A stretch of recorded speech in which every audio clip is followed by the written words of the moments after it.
بسم اللہ الرحمن الرحیم۔ آج ہمارا عنوان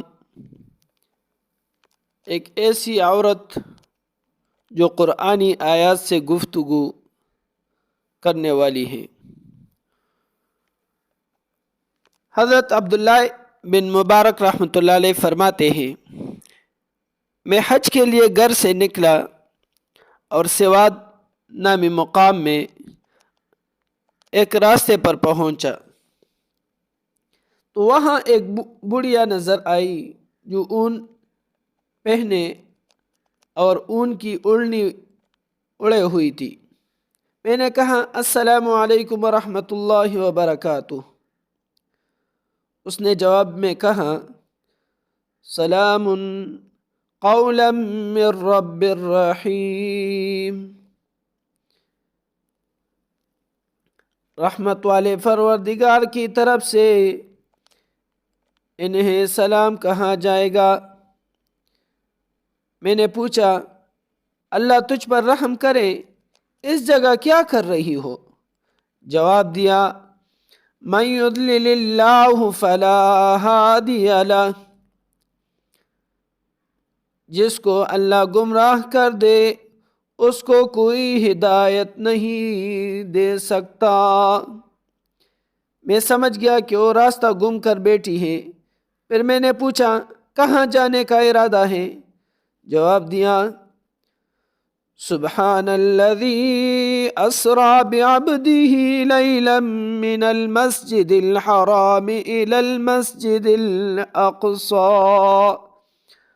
پاک ہے وہ ذات جو اپنے بندے کو راتوں رات مسجد حرام سے مسجد اقصی تک لے گئی۔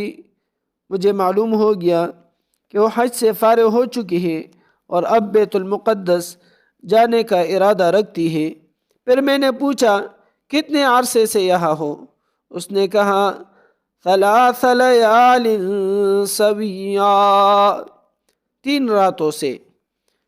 میں نے کہا مجھے آپ کے پاس کوئی کھانا وغیرہ تو نظر نہیں آ رہا جو آپ کھاتی ہوگی، تو پھر کہاں سے کھاتی ہو؟ اس نے کہا هو یطعمنی ویسقین، وہ مجھے کھلاتا پلاتا ہے۔ پھر میں نے پوچھا کس چیز کے ساتھ وضو کرتی ہو؟ جواب دیا فَلَمْ تَجِدُوا مَاءً فَتَيَمَّمُوا صَعِيدًا طَيِّبًا، پھر تم کو پانی نہ ملے تو پاک مٹی سے تیمم کر لو۔ پھر میں نے کہا میرے پاس کھانا ہے، اگر آپ کھانا چاہیں۔ اس نے کہا ثُمَّ أَتِمُّوا الصِّيَامَ إِلَى اللَّيْلِ، اس کے بعد رات آنے تک روزے پورے کرو، یعنی اس کا روزہ تھا۔ پھر میں نے کہا یہ رمضان کا مہینہ تو نہیں ہے؟ خاتون نے کہا وَمَن تَطَوَّعَ خَيْرًا فَإِنَّ اللَّهَ شَاكِرٌ عَلِيمٌ، اور جو شخص خوشی سے کوئی بلائی کا کام کرے تو اللہ یقیناً قدردان اور جاننے والا ہے، یعنی اس کا نفلی روزہ تھا۔ پھر میں نے کہا سفر میں تو فرض روزہ بھی نہ رکھنا جائز ہے، یہ تو پھر بھی نفلی ہے۔ اس نے جواب دیا وَأَن تَصُومُوا خَيْرٌ لَكُمْ إِن كُنتُمْ تَعْلَمُونَ، اور اگر تم کو سمجھ ہو تو روزے رکھنے میں تمہارے لیے زیادہ بہتری ہے، یعنی روزہ نہ رکھنے کی اگرچہ اجازت ہے لیکن پھر بھی روزہ رکھنا زیادہ بہتر ہے۔ پھر میں نے آخر پوچھ ہی لیا کہ تو اس طرح بات کیوں نہیں کرتی جیسے میں کر رہا ہوں؟ تو اس نے جواب دیا ما يلفظ من قول الا لديه رقیب عتید، انسان کوئی لفظ زبان سے نکال نہیں پاتا مگر اس پر ایک نگران مقرر ہوتا ہے، ہر وقت لکھنے کے لیے تیار۔ پھر میں نے پوچھا تمہارا تعلق کس قبیلے سے ہے؟ اس نے جواب دیا ولا تقف ما ليس لك به علم ان السمع والبصر والفؤاد كل اولئک کان عنہ مسئولا۔ اور جس بات کا تمہیں یقین نہ ہو اسے سچ سمجھ کر اس کے پیچھے مت پڑو، یقین رکھو کہ کان، آنکھ اور دل سب کے بارے میں تم سے سوال ہوگا۔ میں نے کہا معاف کر دینا، مجھ سے غلطی ہو گئی۔ اس نے کہا لا تثریب علیکم اليوم یغفر اللہ لکم وہو ارحم الراحمین۔ آج تم پر کوئی ملامت نہیں ہوگی، اللہ تمہیں معاف کرے، وہ سارے رحم کرنے والوں سے بڑھ کر رحم کرنے والا ہے۔ پھر میں نے کہا کیا تجھے ضرورت ہے کہ میں تجھ کو اپنی اس اونٹنی پر سوار کر کے تیرے قافلے میں پہنچا دوں؟ جواب دیا وما تفعلوا من خیر یعلمہ اللہ، اور تم جو کوئی نیک کام کرو گے اللہ اسے جان لے گا۔ پھر میں نے پھر اپنی اونٹنی بٹھا دی تاکہ وہ سوار ہو جائے۔ اس نے کہا قل للمؤمنین یغضوا من ابصارہم،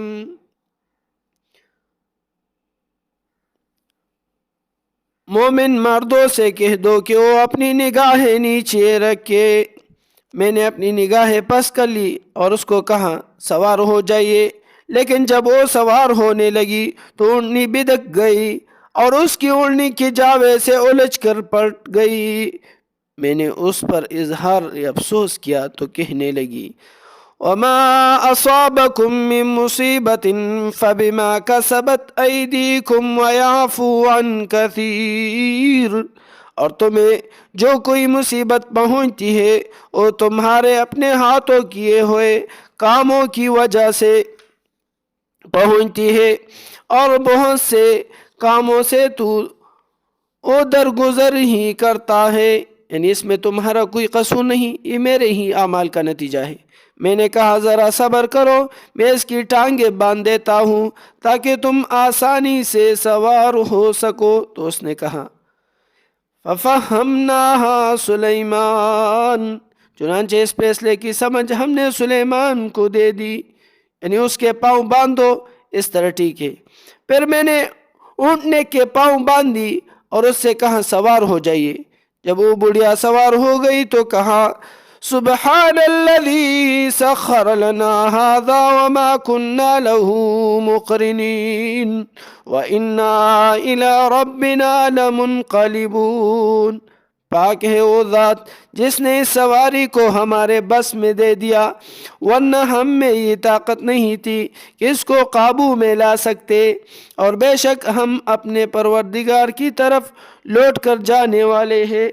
میں نے اونٹنی کی مہر پکڑی اور تیز چلنے لگا، اور تیز آواز سے ہدی اونٹ کو تیز چلانے کے کلام گاتا جا رہا تھا۔ تو اس نے کہا وَاقْصِدْ فِي مَشْيِكَ وَاغْضُضْ مِن صَوْتِكَ، اور اپنی چال میں اعتدال اختیار کرو اور اپنی آواز آہستہ رکھو۔ تو پھر میں لگام میں آہستہ آہستہ چلنے لگا اور ترنم کے ساتھ اشعار پڑھتا رہا۔ پھر اس بڑھیا نے کہا فَقْرَؤُوا مَا تَيَسَّرَ مِنَ الْقُرْآنِ، اب تم اتنا قرآن پڑھ لیا کرو جتنا آسان ہو۔ اس کی مراد یہ تھی کہ قرآن پڑھنا اشعار سے زیادہ بہتر ہے۔ پھر میں نے کہا بے شک آپ کو خیر کثیر بہت بلائی دی گئی ہے۔ اس نے کہا وَمَا يَذَّكَّرُ إِلَّا أُولُو الْأَلْبَابِ، اور نصیحت وہی لوگ حاصل کرتے ہیں جو سمجھ کے مالک ہے۔ جب میں نے اس کے ساتھ تھوڑا سفر کر لیا تو پوچھا کیا آپ کا شوہر ہے؟ تو اس نے کہا یا ایھا الذین آمنوا لا تسألوا عن اشیاء ان تبد لکم تسؤکم، اے ایمان والو ایسی چیزوں کے بارے میں سوالات نہ کیا کرو جو اگر تم پر ظاہر کر دی جائے تو تمہیں ناگوار ہو۔ میں خاموش ہو گیا اور چلتا رہا یہاں تک کہ اس کے قافلے تک اس کو پہنچا دیا۔ پھر وہاں جا کر میں نے کہا اس قافلے میں تیرا کون ہے؟ اس بڑھیا نے کہا المال والبنون زینت الحیات الدنیا، مال اور اولاد دنیاوی زندگی کی زینت ہے۔ تو میں نے جان لیا کہ قافلے میں اس کے لڑکے ہیں۔ پھر میں نے پوچھا ان کی علامت کیا ہے؟ تو اس نے کہا وعلامات وبالنجم هم يهتدون، اور راستوں کی پہچان کے لیے بہت سی علامتیں بنائی ہیں، اور ستاروں سے بھی لوگ راستہ معلوم کرتے ہیں۔ مجھے پتہ چل گیا کہ وہ قافلے کے رہبر ہے۔ پھر آگے کی طرف پہنچا اور شروع کے خیموں میں جا کر پوچھا کہ ان میں سے تیرے کون ہیں؟ جواب دیا وَاتَّخَذَ اللَّهُ إِبْرَاهِيمَ خَلِيلًا، اور یہ معلوم ہی ہے کہ اللہ نے ابراہیم کو اپنا خاص دوست بنا لیا تھا۔ وَكَلَّمَ اللَّهُ مُوسَىٰ تَكْلِيمًا، اور موسیٰ سے تو اللہ براہ راست ہم کلام ہوا۔ یا یحییٰ خذ الکتاب بقوہ، اے یحییٰ کتاب کو مضبوطی سے تام لو۔ تو میں سمجھ گیا کہ یہ اس کے لڑکوں کے نام ہے۔ میں نے آواز دی اے ابراہیم، اے موسیٰ، اے یحییٰ، تو اندر سے خوبصورت جوان نکلے، گویا کہ چاند نکل کر ہماری طرف متوجہ ہو گئے ہیں۔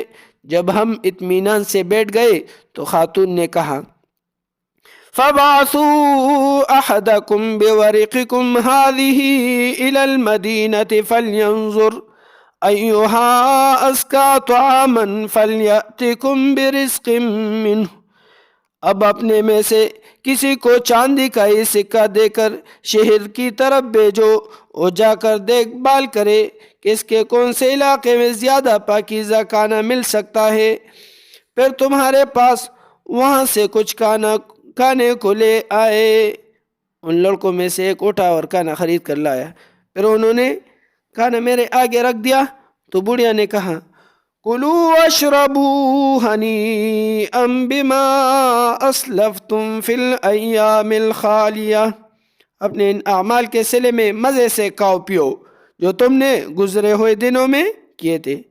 پھر میں نے لڑکوں سے کہا مجھ پر تمہارا کھانا حرام ہے یہاں تک کہ تم مجھے اس خاتون کی حقیقت نہ بتا دو۔ تو انہوں نے کہا یہ ہماری ماں ہے، 40 سال سے قرآن کے علاوہ اور کچھ نہیں بولتی، اس خوف سے کہ کہیں لغزش ہو جائے اور اس پر اللہ تعالی ناراض نہ ہو جائے۔ پھر میں نے کہا ذَلِكَ فَضْلُ اللَّهِ يُؤْتِيهِ مَن يَشَاءُ وَاللَّهُ ذُو الْفَضْلِ الْعَظِيمِ، یہ اللہ کا فضل ہے، وہ جسے چاہتا ہے دیتا ہے، اور اللہ بڑے فضل والا ہے۔ تو میرے بھائیو دوستو، ہم اپنے ساتھ ذرا غور و فکر کریں کہ ہم روزانہ کتنی باتیں کرتے ہیں اور ہماری باتیں کس طرح ہوتی ہیں۔ آیا اس میں اللہ اور اس کے رسول کی باتیں زیادہ ہیں؟ آیا ہم نے کبھی کسی قرآنی آیات کی مناسبت سے کوئی باتیں کی ہیں؟ آیا ہمیں قرآن کا کچھ حصہ یاد ہے؟ ہمیں تو بمشکل نماز میں پڑھنے کے لیے بھی قرآن نہیں آتا، اور ادھر دیکھو کہ پورے کے پورے قرآن مجید بولتا جا رہا ہے، اور دوسری طرف اگر ہم میں سے کوئی ہوتا تو شاید نہ جانتا، لیکن دوسری طرف بھی بندہ ہے جو جاننے والا ہے۔ حضرت عبداللہ بن مبارک رحمہ اللہ وہ بھی بڑی ہستی تھی۔ تو اللہ رب العزت ہمیں بھی عطا کرے کہ ہماری تعلق بھی قرآن کریم کے ساتھ اور قرآن کریم کے ساتھ ایسی بن جائے کہ ہم بھی ہر لمحے میں قرآن ہمارے زبانوں پر اور ہمارے دلوں کا نور بن جائے۔ اللہ رب العزت ہمارا حامی و ناصر ہو، اور اللہ رب العزت ہمیں اپنی قرب نصیب فرما دے۔